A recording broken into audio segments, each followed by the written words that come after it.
2 सप्टेंबरला मराठा समाजासाठी काढलेला जी.आर. रद्द करावा या मागणीसाठी नागपुरात आज सकल ओबीसी महामोर्चाचं आंदोलन आहे, मोर्चा आहे आणि ज्या ठिकाणी ही सभा होणार आहे त्या ठिकाणी 2 सप्टेंबरच्या जी.आरची प्रतच ज्या ठिकाणी लावण्यात आलेली आहे। आपण हे दृश्य या ठिकाणी बघू शकतो।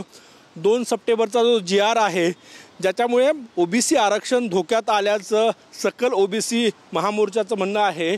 त्या जी.आरलाच भली मोठी फुली या ठिकाणी मारण्यात आलेली आहे। आपण हे दृश्य या ठिकाणी बघू शकतो। बघा, हा जी.आर. आहे आणि या जी.आरला अशी फुली जी आहे ती या ठिकाणी मारण्यात आलेली आहे आणि ज्याच्यावर ज्या जी.आरमधील तरतुदी आहे मराठा समाजाला पात्र व्यक्तींना खुनबी प्रमाणपत्र ह्या एक ओळीवर ऑब्जेक्शन आहे, आक्षेप आहे। दुसरं मराठा समाजाच्या व्यक्तींना आरक्षण देण्यासाठी ओबीसी आरक्षण देण्यासाठी जी समिती नेमण्यात आली गाव स्तरावर त्याला विरोध आहे। त्यामुळे हा जी.आर. संपूर्ण या ठिकाणी लावण्यात आलेला आहे आणि जी.आरला फुली मारण्यात आलेली आहे। त्यासोबतच या स्टँडीज मंचावर असणार आहे, कारण की मागणीच ही आहे की 2 सप्टेंबरचा का जी.आर. रद्द झालाच पाहिजे।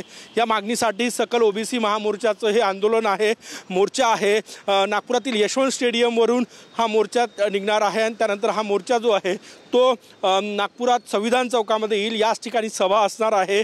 मंचावर कुठलाही नेता बसणार नाही, ज्यांचं भाषण आहे ते नेते जे आहेत ते या ठिकाणी येणार आहे आणि काँग्रेसचे बहुतांश विदर्भातले जे खासदार आमदार आहेत ते या मोर्चात सहभागी होईल असं सांगण्यात येत आहे। कारण की होर्डिंग जे लागलेले आहे परिसरामध्ये त्यावर काँग्रेस नेत्यांचे काही फोटो जे आहे ते आपल्याला दिसून येत आहे।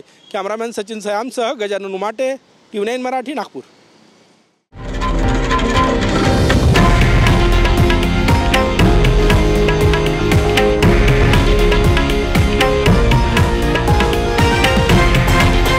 हे आहे देशातील नंबर 1 न्यूज नेटवर्क आणि आपण पाहत आहात TV9 मराठी, एकमेव।